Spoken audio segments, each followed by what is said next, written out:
my name's Vincent, one of the piano teachers from Vincent Music. I'm going to be doing a tutorial today on Petit by Telemann, one of the grade 4 ABRSM piano works. And this one is very kind of Baroque in style. It's in the key of A major, so it's good to know your A major key. 3 black notes and 4 white notes. Black notes C sharp, F sharp and G sharp. And there's a little bit of ornamentation and a couple of challenges that you get with this style.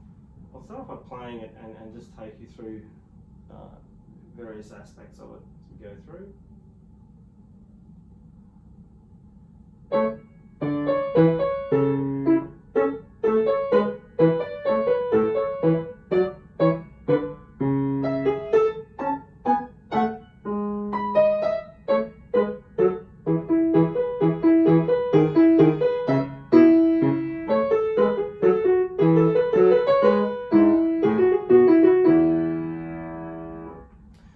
So that first page, it sets it up nicely in A major, and then we end up in E major by the end.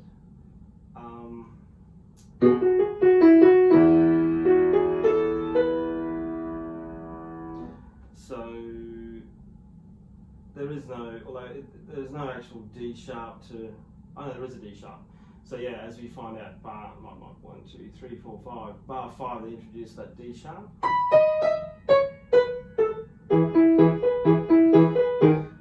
And you're sitting on an E chord, and that final perfect cadence brings you to that E major chord. B being your 5, resolving to that 1 chord on E major.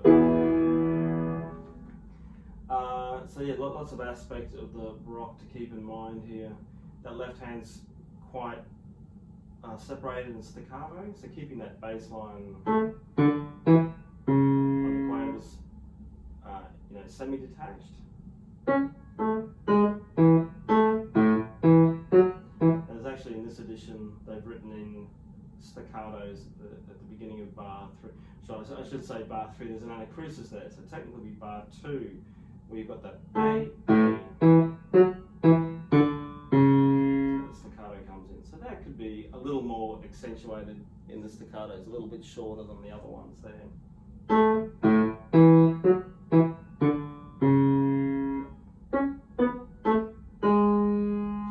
And by doing so, in the classic Baroque style, contrapuntal and counterpoint, you've got this, you're trying to make a difference between the lines.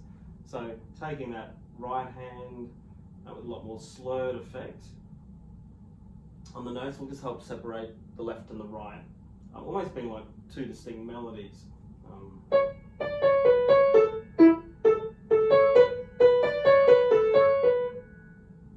Every time, a good rule of thumb is every time you have a quaver, you make that slightly separated.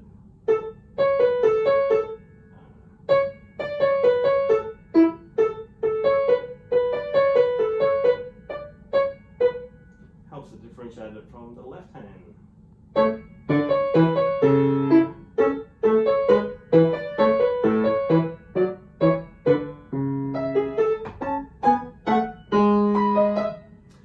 Interestingly, as you analyse this piece, something like that is what we start to call a motif into a sequence.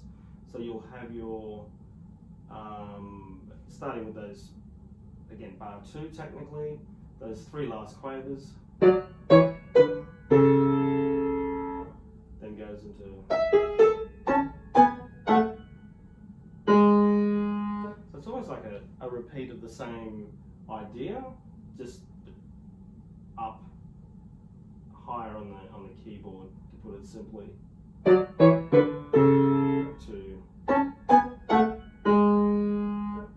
fact, it says that noodle figure.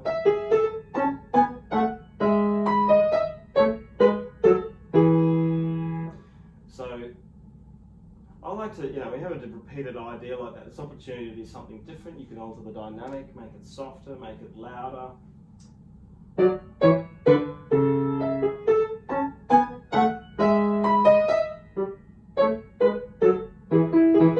of a sense of anticipation when there's a sort of a sense of repetition there in the form of a sequence. Then you've got this kind of pedal note, pedal effect being not actually the piano pedal, but a repetitive figure like that. Sometimes the pedal note is just a drone. This one sits on the E.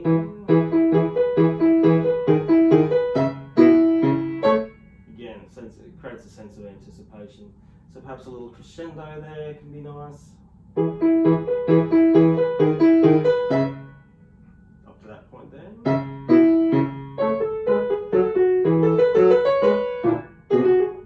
Play that better.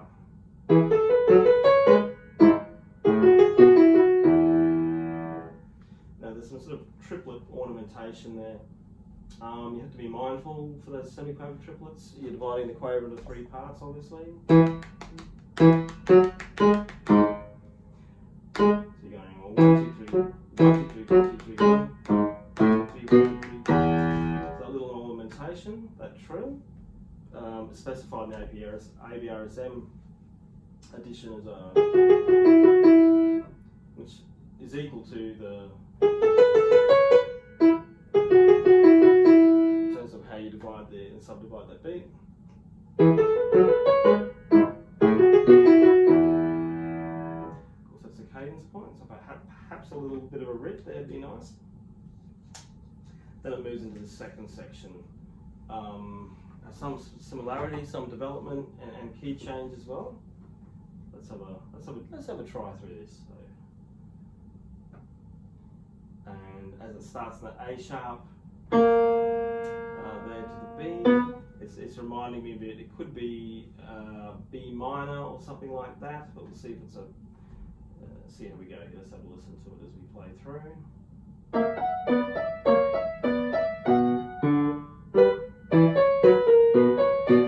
Very B minor.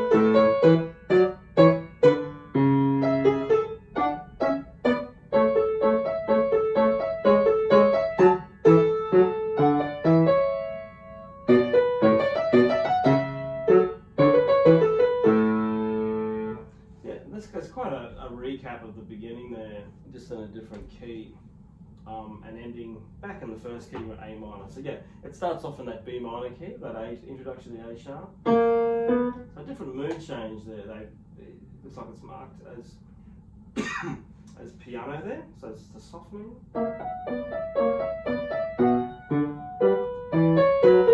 Very strong B minor. Now there's a bit of a shift here, so you're droning again on that B note.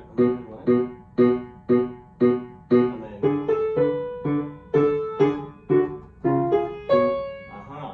some sort of change, some sort of lift there.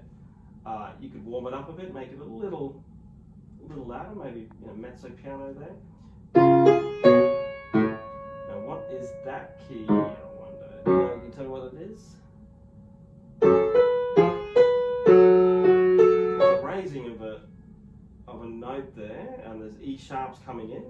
E sharp's everyone's favourite note. Why call it E sharp? Why not just call it F? And this is actually a good reason why, a good case in point. E sharp to F sharp. So it looks like it's changing briefly to F sharp minor when you hear that.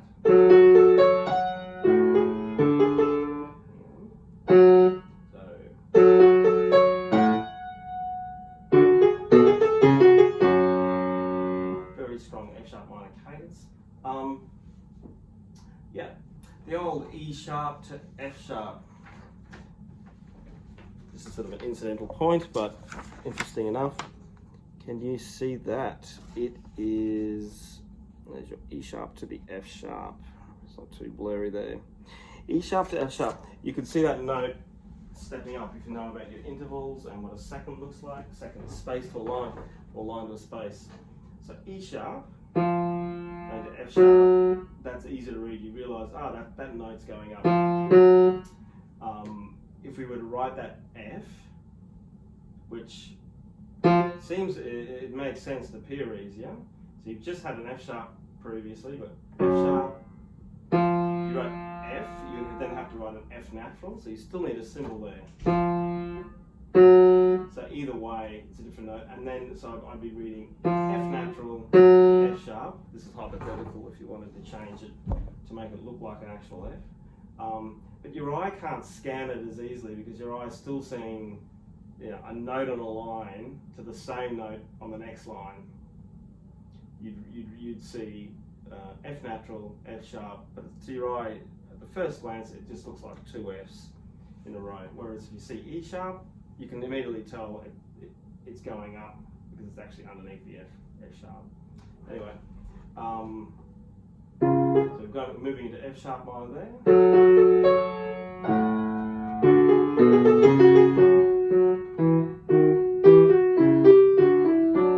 That's starting to sound like D major to me. You've got D sharp.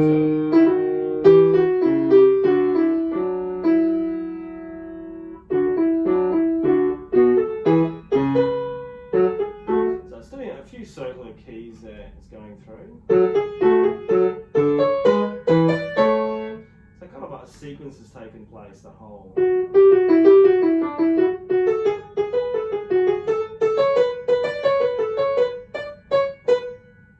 So that's nice little sequence. Another excuse to kind of build up and perhaps a little crescendo there. You're already at F mezzo forte back here at bar 14.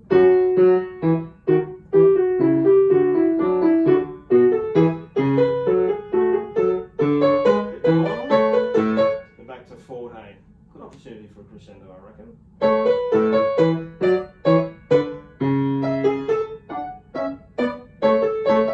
Again, you've got that little, that other sequence. Little subito piano, subito mezzo piano might be nice there for the. There's a bit of a surprise. Just that, it's a quick softening down. Another drone note on an A major, another pedal note I should say.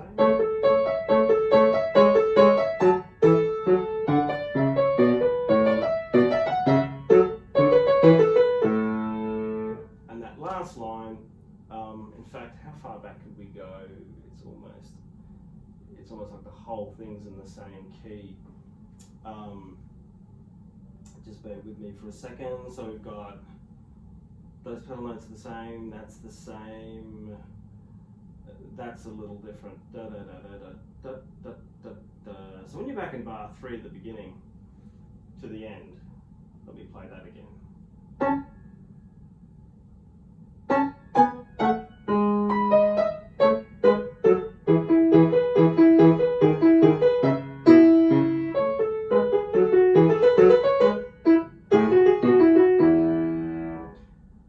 To the end here at those same 3 quavers, it's almost like a transposition. I'm just going off a hunch here. I believe it could be an exact transposition. Maybe not. It'd sound like.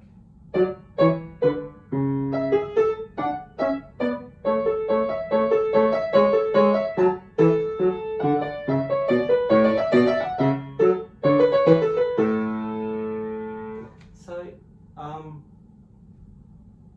It helps actually practice that back to back. You could literally take some scissors off a photocopy the piece. Don't just cut into your book. But you photocopy the piece, take the scissors, and cut those last 1, 2, 3, 4, 5, 6 bars, and practice it back to back with bars 3 to bars 8. Yeah, basically it's like a transposition of the same thing. It's almost like one section is teaching you the other section. As long as you know your keys well, you're coming into E major, whereas at the end you're doing it in A major, and yeah, I'd highly recommend that, and it also gives you a slightly different shading on an idea that you've done before. But yeah, there's some sort of analysis breakdown. Anything else? So yeah, just summing up, we start in A major, end at E major, then we go to B minor, circle round to F sharp minor. Then we're briefly in, where did we go? Here's the D major. There is some, you sort of not necessarily count that, but you definitely end up at A major by the end. And yeah, there's some comments, analysis, and practice ideas for Petit by Telemann. Hope that's been useful for you. And yeah, see you again.